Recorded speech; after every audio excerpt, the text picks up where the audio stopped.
सफ़ीर अदब YouTube channel पर आपका इस्तकबाल है। पेश है असमत चुगताई के अफसानवी मजमूए छोटे में शामिल अफसाना एक शौहर की खातिर। और ये सब कुछ बस ज़रा सी बात पर हुआ। मुसीबत आती है तो कहकर नहीं आती। पता नहीं वो कौन सी घड़ी थी कि रेल में कदम रखा कि अच्छी भली ज़िंदगी मुसीबत हो गई। बात यह हुई कि अगले नवंबर में जोधपुर से बम्बई आ रही थी। सबने कहा, देखो पछताओगी, मत जाओ। मगर जब चिमटी के पर निकलते हैं तो मौत ही आती है। सफ़र लंबा और रेल ज़्यादा हिलने वाली, नींद दूर और रेत के झपाके, ऊपर से तन्हाई। सारा का सारा डब्बा खाली पड़ा था, जैसे कब्रिस्तान में लंबी लंबी कब्रें हों। दिल घबराने लगा। अखबार पढ़ते पढ़ते तंग आ गई। दूसरा लिया, उसमें भी वही खबरें। दिल लौट गया। काश मैं कब्रिस्तान में होती, बला से मुर्दे ही निकल पड़ते। बेंचों को देख देख कर जी होल रहा था। काश कोई आ जाए, काश, काश। मैंने दुआ मांगनी शुरू की। एकदम से रेल जो रुकी तो एकदम से जैसे टेरियां टूट पड़ीं। इंसान तो कम आए, बच्चे और पोटलियां ज़्यादा। बच्चे ऐसे जो कहत ज़दा गांव से आ रहे थे कि आते ही खुराक पर पिल पड़े। दूध पीने वालों को तो खैर तैयार मामला मिल गया और वो जुट गए। बाकी के तिलमिलाने और तड़पने लगे। पोटलियां इस कदर बेहंगम और फजूल जगह घेरने वाली वजह से बंधी थीं कि किसी कल बैठती ही न थीं। एक संभाली तो दूसरी तैयार। मैं अलहदा पटरी पर इस जाविये से बैठी थी कि गठरी गिरे तो मेरी रीढ़ की हड्डी बच जाए। मुझे अपने जिस्म में रीढ़ की हड्डी सबसे ज़्यादा अजीज़ है। कहते हैं रीढ़ की हड्डी टूट जाए तो आदमी लोथड़ा हो जाता है। कहाँ जा रही हो? बेचारी हमसफ़र ने गठरियों की तरफ से गैर मुतमईन होते हुए भी नहायत फ़िक्रमंद होकर पूछा।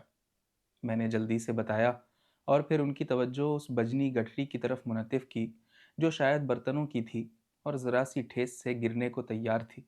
अगर इत्तेफाकिया ज़रा हाथ लग जाता तो बर्तन इस तेज़ी से आपस में टकराते कि जी घबरा उठता।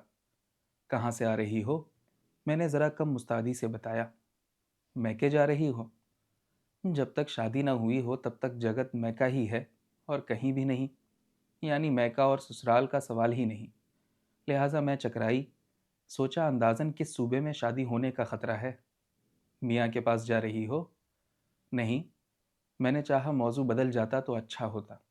ख्वामखा कौन हमदर्दी वसूल करे। तो फिर ससुराल जा रही होगी। क्यों? ज़रा इन सवालों के जवाब बहुत फ़लसफ़ियाना होते हैं। नहीं तो मैं बम्बई जा रही हूँ। शादी शादी तो नहीं हुई। मैंने ज़रा दिल में कुछ हक़ीर होकर कहा। हालांकि शादी के ख़िलाफ़ कॉलेज के मुबाहिसे में मुझे अव्वल इनाम मिला था और अब भी। खैर अब तो। हाँ, तो मैंने कहा। वो मुतहय्यर होकर इतनी ज़ोर से उछलीं कि बच्चे के मुंह से दूध छूट गया और वो मज़बूहा बकरी की तरह चीखा।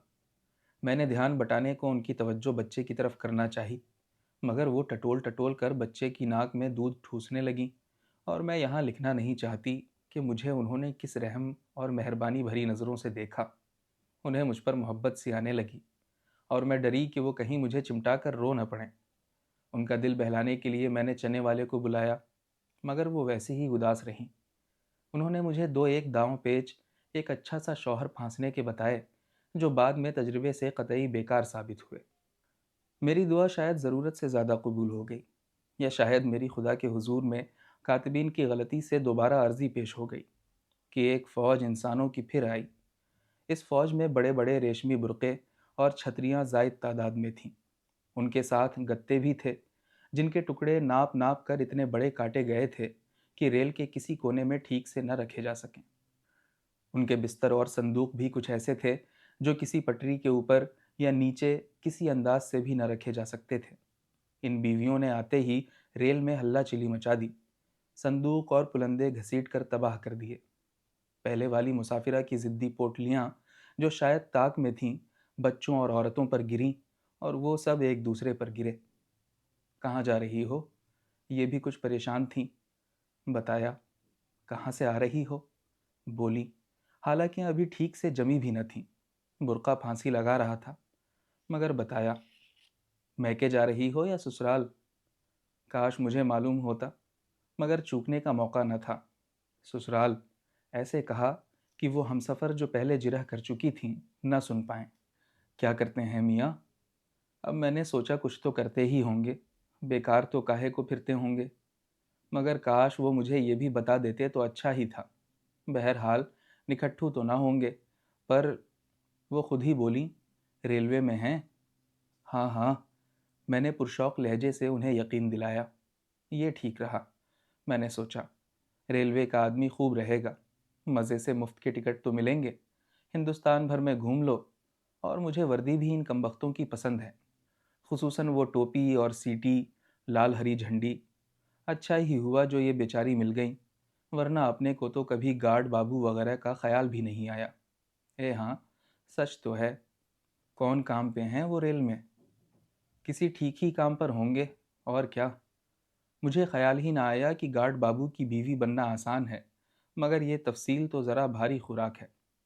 फिर भी क्या काम करते हैं? रेल में तो 1000 से ज़्यादा काम हैं। ए, सीटी, कुली। मैं ऐसी बौलाई कि कुछ बन न पड़ा। सामने एक कुली बड़ा सा बंडल, एक बिस्तरा, आधी दर्जन सुराहियों की सीढ़ी और 2 लोटे लिए चला आ रहा था, और ऐसा बन रहा था जैसे बहुत भारी हैं। कुली? तुम्हारा मियाँ कुली है? हैरत का एक दौरा उन पर भी पड़ा। मैं चाहती थी कि ज़रा हम आहिस्ता आहिस्ता गुफ्तगू करें, वरना कहीं पहली हमसफ़र सुन न लें। उनका बच्चा सुकून से दूध पी रहा था, मगर एक दफ़ा बात मुंह से निकल जाए तो फिर मैं भी उस पर ही जम जाती हूँ, और यहाँ तो जमने के वैसे ही लाले पड़े थे। हाँ, कुली ही सही, फिर तुम्हें क्या? मैंने ज़रा बुरा मानकर कहा। तुम्हारा मैं मियाँ कुली? हाँ फिर, तुम क्यों जलो? तुम्हारा जी चाहे बहन, तुम भी कुली से कर लो, 10 कुलियों से करो, कौन रोकता है? इतने सस्ते हैं कुली। मगर मैं ज़रा चुप रही और मजलूम सी सूरत बना ली। बोली, कैसे हो गई तुम्हारी शादी कुली से? और मैं सोचने लगी कुलियों से किस तरह शादियां होती हैं। मैंने चाहा दिल से कुछ गढ़ूं किसी कुली की शादी का हाल, मगर वो इस कदर गैर दिलचस्प मालूम हुआ। फिर मैंने कहा, एक कुली था। उन्होंने तवज्जो से सुना। वो रहा करता था। मैं चाहती थी वो मेरी बात पर हूँ करें या कम से कम सर हिलाएं। फिर क्या हुआ कि एक दिन के, काश मुझे मालूम होता, इस वक्त कोई किस्सा भी तो न याद आया। वो ले जा रहा था सामान। मैंने चाहा वो पूछें किसका, और उन्होंने पूछा, एक निहायत ही खूबसूरत लड़की का। फिर वो लड़की आशिक हो गई। कौन लड़की? अरे ये तो मालूम ही नहीं पड़ा। खैर क्या मुज़ायक़ा है, कोई बात नहीं, यकीनन होगी ही कोई लड़की, कोई खूबसूरत ही लड़की होगी। तो वो कुली पे क्यों आशिक हो गई? वो आशिक यूं हो गई कि, अरे भाई अब ये क्या मालूम, कोई तो वजह है ही आशिक होने की। वो मुस्कुराया होगा उसे देखकर। इतने में एक निहायत भयानक किस्म का बाबू मुझे देखकर मुस्कुराया, और मैं डरी कि कहीं सचमुच आशिक न होना पड़े। अभी इंटरव्यू में जाना है। सुनते हैं इश्क में बड़ी ख़राब हालत हो जाती है। भला परदेस में कहाँ आशिक होती फिरूंगी। वैसे ही जसीम भाई के यहाँ जाना है, और वो हैज़े के बाद बस इश्क से घबराते हैं। खैर, बात गई गुजरी हो गई। ए बहन, ये क्या कह रही हो? कौन लड़की? किसका इश्क? मैं कहती हूँ तुम्हारी शादी कैसे हुई? हाँ, इन बेचारी की शादी नहीं हुई। आखिर को पहली मुसाफिरा को पता चल ही गया ना। कितना मुर्दी से कहा, आहिस्ता बोल आहिस्ता, मगर लीजिए, वो कुली भी हाथ से गया। जब नहीं हुई थी, मैंने चाहा शायद मान जाएं। हुई तो क्या रेल में बैठे बैठे हो गई? काश ऐसा हो सकता। काश गर्मा गर्म चाय के बजाय लोग अमीर अमीर कमाऊ शौहर बेचते होते, तो सफ़र के लिए तो मैं ज़रूर ले लेती। फिर देखा जाता। और मैंने इरादा कर लिया कि अब के एक मुनासिब किस्म का मियाँ ढूंढना चाहिए। ऐसा इसमें क्या टूटा है अपना, ठीक ही रहेगा। भला से हर मुसाफिर से नए नए झूठ तो ना बोलने पड़ेंगे कि भाई किसी ने पूछा, फ़ौरन मियाँ हाजिर। अरे भाई, अच्छे लड़के कहाँ मिलते हैं। वो मेरे मुस्तकबिल से नाउम्मीद होकर बोली, मोटर मांगते हैं, गाड़ी घोड़ा दो, और भाई कमाऊँ हो जब ही ना, ऐसे मिले जाते हैं कमाऊ लड़के। मैं रंजीदा हो गई। आखिर ये लड़के कमाऊ क्यों नहीं होते? कमबख्त अच्छे लड़के पहले ज़माने में कितने होते थे, मूली गाजर की तरह। पर अब चाहो कि आंख में लगाने के लिए अच्छा लड़का मिल जाए तो नहीं। इस लड़ाई ने तो और उजाड़ कर रख दिया। चलो भाई, पहले लड़के तो थे, कमाऊ थे या निकट्टो, पर अब तो जिसे देखो लड़ाई पर चला जा रहा है।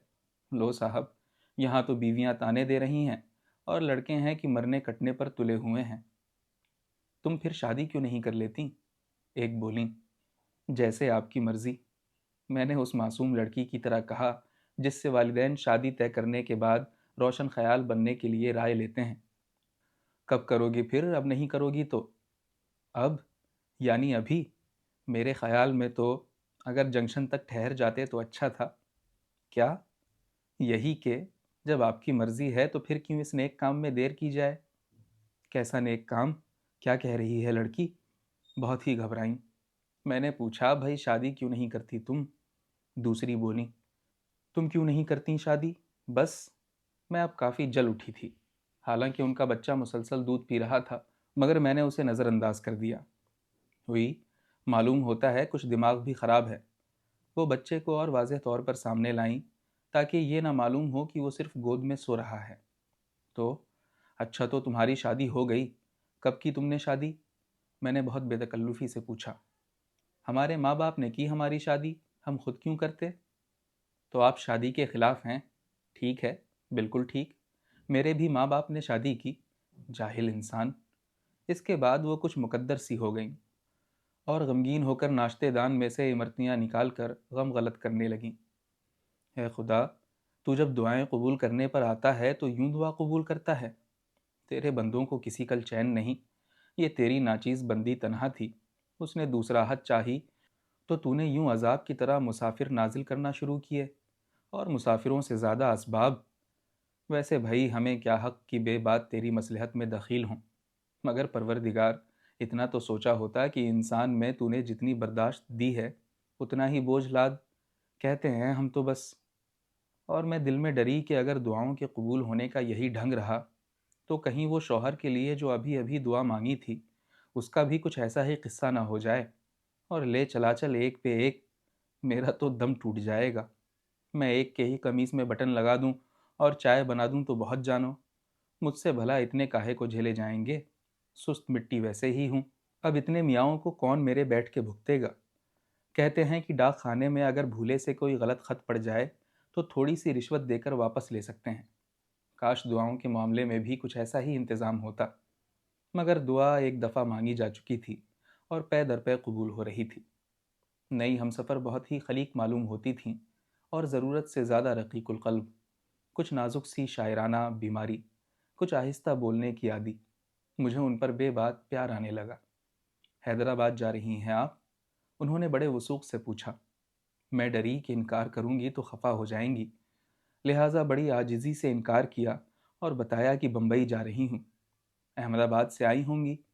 کس ہوشیاری سے وہ پرانی بوتلوں میں نئی دوا بھر بھر کر سر سہلا سہلا کر پلا رہی تھیں، مگر ان کا چہرہ اس قدر رویا ہوا تھا کہ دل دکھانے کی ہمت نہ پڑی۔ میں نے بتایا، پڑھتی ہیں وہاں؟ جی نہیں، انٹرویو کے لیے جا رہی ہوں۔ میرے ایک چچا کے سالے کی خالہ بھی بمبئی میں رہتی ہیں، ان سے ملیے گا۔ میں نے وعدہ کر لیا۔ بھلا میں کہاں ان کے چچا کے سالے کی خالاؤں کو ڈھونڈتی پھرتی۔ وہاں آپ کے والد والدہ ہیں؟ نہیں، میرے بولنے ہی نہ دیا، خود ہی بولیں۔ اچھا، آپ کے شوہر ہوں گے؟ گھن، وہ دیکھیے، گھما پھرا کر وہی ایک ٹانگ مرغے کی۔ شوہر شوہر، ہندوستان کے شوہر اس قدر مرکھنے، ناکیں کاٹ لیں، طلاقیں دے دیں، بڑی مشکل سے ملیں، اور ملیں تو نکٹو، رنڈی بازی کریں، جوا کھیلیں، مگر بیویاں ہیں کہ واری جا رہی ہیں۔ جسے دیکھیے شوہر کے ذکر میں غلطاں، جسے دیکھیے اپنے یا پرائے شوہر کا رونا رو رہی ہے۔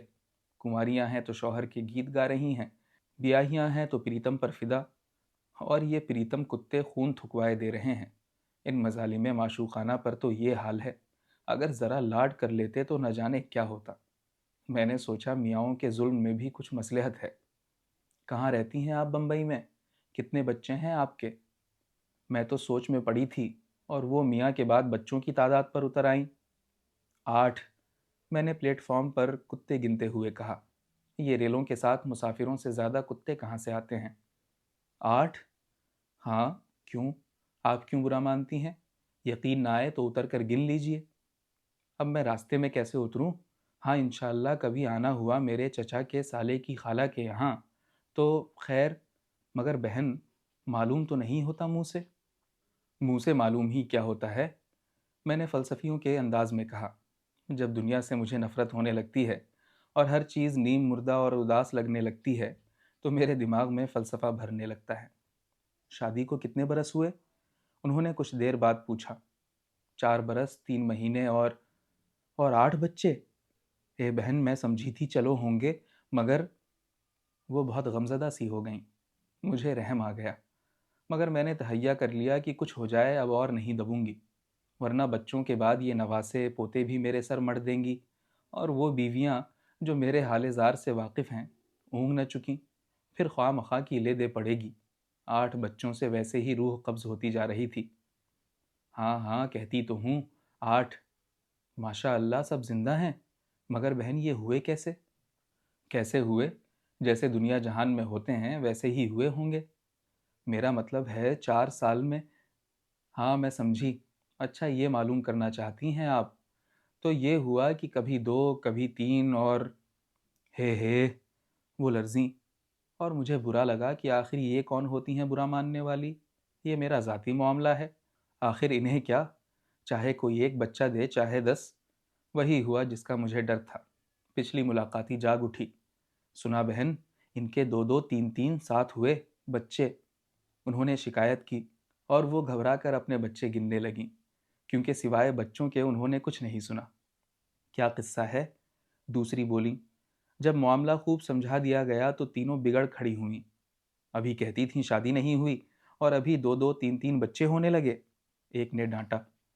मेरी क्यों ना होती शादी, खुदा ना करे तुम्हारी ही नहीं हुई होगी।